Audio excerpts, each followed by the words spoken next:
So it is our good old 135, Massey Ferguson 135, which is, I think it was made in about, well, it's F plate, so about 67, 68. And it's always on the yard scraper. It doesn't do anything much else, maybe a little bit of trailer work in the summer. And you can tell that just by looking at the muck on it. Look at the lumps on there, it's just splattered up. Look at that. Some people say, why don't you keep taking the bits off? But I find that it takes the paint off if I take all these lumps off all the time. Sometimes it's easier to let them fall off. But we got a problem today, which I need to sort out for the winter. In the fact that the yard scraper on the back, the rubber is really worn. If I stand down here, you can see the problem. The depth of the rubber should be that, which is what, over a foot I think, but where it's used over the last few years, it's actually worn it right down on the ends, because the ends, these tips here always get the wear because they're pushed down with the force of the tractor when you're pushing backwards, and when you're putting them forward and that's flipped over, they're wearing, and you can see the wear pattern on the where I've just done some scraping there. So I've actually ordered a new rubber to replace this old rubber. Now, one of these yard scrapers, this is a Twose 402, it's galvanised so it won't rust. One of these is about 700 quid plus VAT, I think, roughly, new. I mean, you'll probably get a discount on that, maybe a bit cheaper, but that's what we're talking. And I've looked into getting a new rubber, and in the end I've gone down the path of getting a copy which isn't the original, and it's cost me 177 quid plus VAT to get the replacement rubber. So what I'm going to do is clean all this off, and then I'm hoping to unbolt the old one and put the new one on. Now that's one of those jobs that in theory should be not too difficult, but like most things on the farm, when you start doing it, you probably find the bolts here are all rusted up. There's one there, look, they've been sat in muck a long time.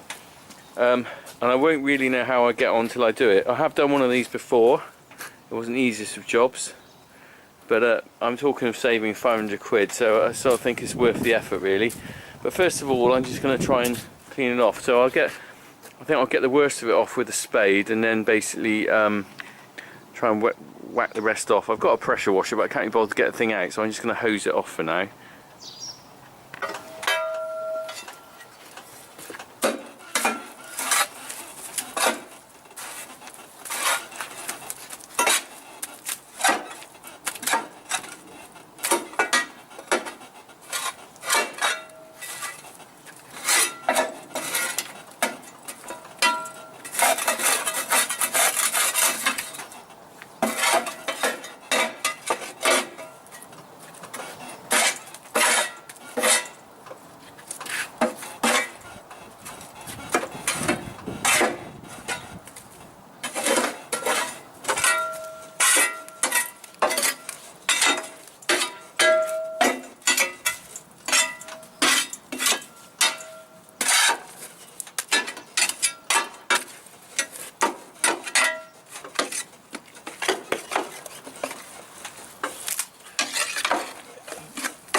See how caked on it gets very quickly.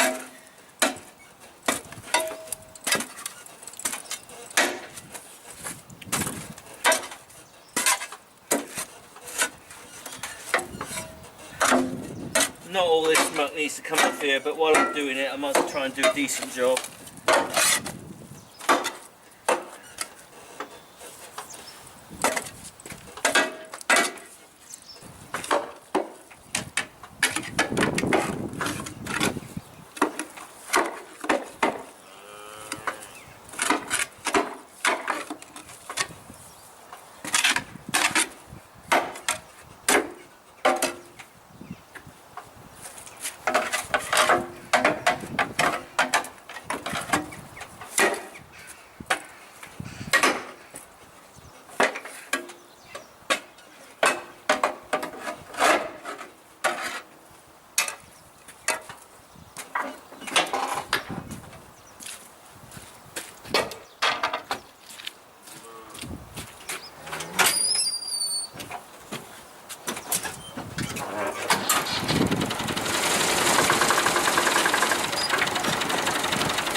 There you go. Well, you can see just doing that with the shovel, it's got quite a lot of muck off.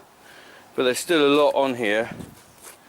Now I don't need to get every single bit off here, but obviously if I'm working on this with spanners and stuff, I don't really want to be plastered in muck. So what I'm going to do is I'm going to clean the best off it with a hose pipe. Then I might have another go with the shovel, depending on where it is.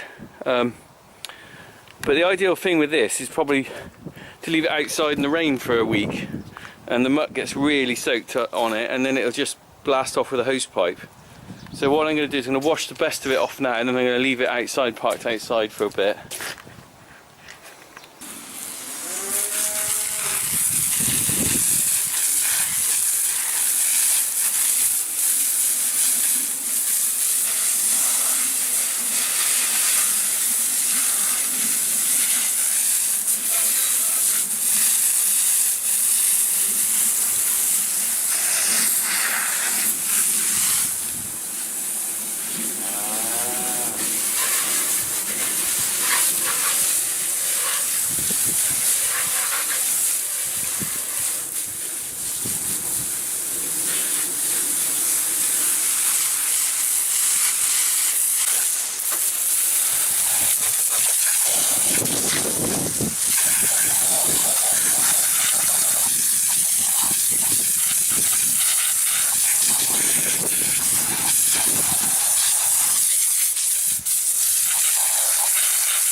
Now you can see there where I'm just washing, you can just see the bolt heads emerging,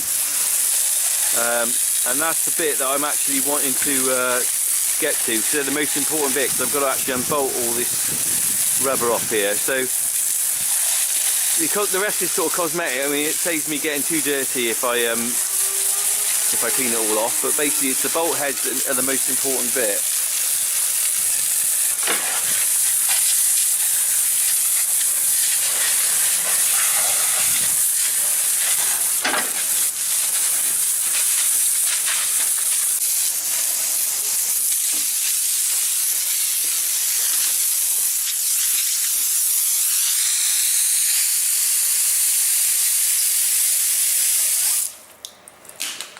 There we go then.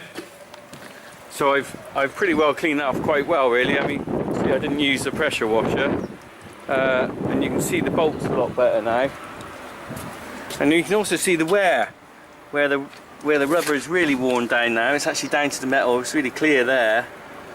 But the main thing is the bolt heads are exposed in there, so I can get in there to undo them. And the bolts look in reasonable shape, so hopefully they'll come undone reasonably well.